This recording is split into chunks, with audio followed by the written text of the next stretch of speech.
Terima kasih peneraja acara yang dihormati panel juri teguh saksama, penjaga masa yang setia dengan randiknya, guru-guru berintegriti dan seluruh warga dewan yang berkarisma. Salam sejahtera dan salam Malaysia Madani. Di pentas perdana ini, dengan penuh iltizamnya, saya akan menyampaikan pidato yang bertajuk Pendidikan Cemerlang Teras Negara Terbilang. Justeru, sebelum lidah petah berkata, sebelum lafaz terus berbicara, izinkan saya menyatakan definisi tajuk saya. Dalam Kamus Dewan edisi keempat menyatakan bahawa pendidikan merupakan keprihalan mendidik. Cemerlang pula diertikan sebagai bersinar dengan terang, berkilauan dan giang gemilang. Negara pula dirujuk sebagai suatu masyarakat yang menduduki kawasan tertentu dan diperintah oleh satu kerajaan, manakala terbilang pula dirujuk sebagai yang terkenal dan terkemuka. Maka, jika digabungkan kata-kata ini, muncullah makna untuk memberi peringatan yang sangat keramat kepada kita semua, iaitu betapa pentingnya pendidikan untuk memajukan negara nusa dan bangsa. Persoalannya, bagaimanakah kita dapat merealisasikan pendidikan cemerlang demi membentuk negara terbilang? Maka berdirinya saya di hadapan ini untuk menyatakan 3 indikator yang menyokong tajuk ini yang akan saya kupaskan satu persatu. Maka hayatilah cetusan minda kekurniaan Tuhan, rempuhan idea.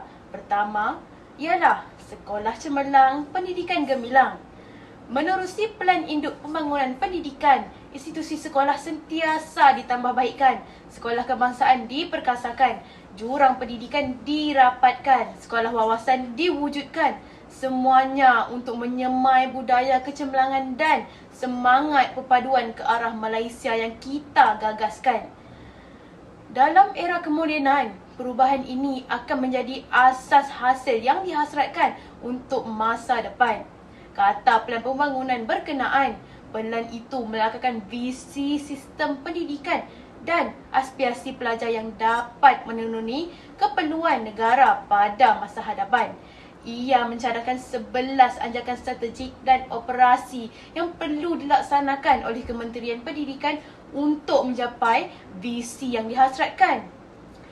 Hakikatnya, institusi pendidikan kita terbukti cemerlang apabila laporan Daya Saing Global 2012 Forum Ekonomi Dunia meletakkan kualiti pendidikan negara di tangka ke-14 daripada 142 buah negara. Malah, transformasi pendidikan telah melonjak kecemerlangan apabila 182 buah sekolah kelasta berjaya dikenal pasti. 66 buah sekolah pula diiktiraf berprestasi tinggi. Bahkan 2,450 sekolah dilihat berpotensi memperbaiki grade purata sekolah sendiri. Sudah terang lagi bersuluh, sekolah gemilang, pendidikan cemerlang, negara terbilang. Hadirin sekalian, rempuhan idea yang kedua, guru cemerlang, pendidikan gemilang. Kecemerlangan sistem pendidikan di Malaysia sebenarnya ditunjangi oleh 5 prinsip utama. Golongan pendidik kita iaitu kekuatan intelek, kepimpinan berwibawa, kemunian akhlak, kesediaan untuk berubah serta kecintaan terhadap profesyen keguruan. Lantaran itulah standard guru Malaysia telah dilancarkan. Petunjuk prestasi utama, sektor pendidikan terus diperkasakan. Guru cemerlang diberi pengiktirafan. Tawaran baik akhbar turut diberikan, bukan untuk menambah beban atau tekanan, tetapi sebagai dorongan untuk merintis perubahan demi kemajuan dunia pendidikan. Kepimpinan bertauladan turut dijadikan teras utama, lebih-lebih lagi dalam pengurusan masa, bertanggungjawab bersama, amalan etika dan budaya kerja dalam meningkatkan kualiti pendidikan. Hadirin sekalian, rempuhan idea ketiga, pendidikan cemerlang, modal insan gemilang. Sedarkah kita bahawa hari ini gejala sosial bermaharajalela, mat rempit dan bohsia jadi idola, zina pula dianggap biasa, bayi dihumban tanpa kasihan, dipijak, ditendang tanpa ihsan, Lebih menyedihkan hati, bapa dicaci, ibu dimaki. Jelaslah, dalam dunia moden kini, modal ihsan bermoral tinggi bukan lagi kemewahan, tetapi satu keperluan. Maka, dalam membentuk keterampilan modal ihsan, pendidikan seimbang kita aplikasikan. Subjek sivik dan kewarganegaraan kita mantapkan. Pengisian kurikulum kita perhebatkan.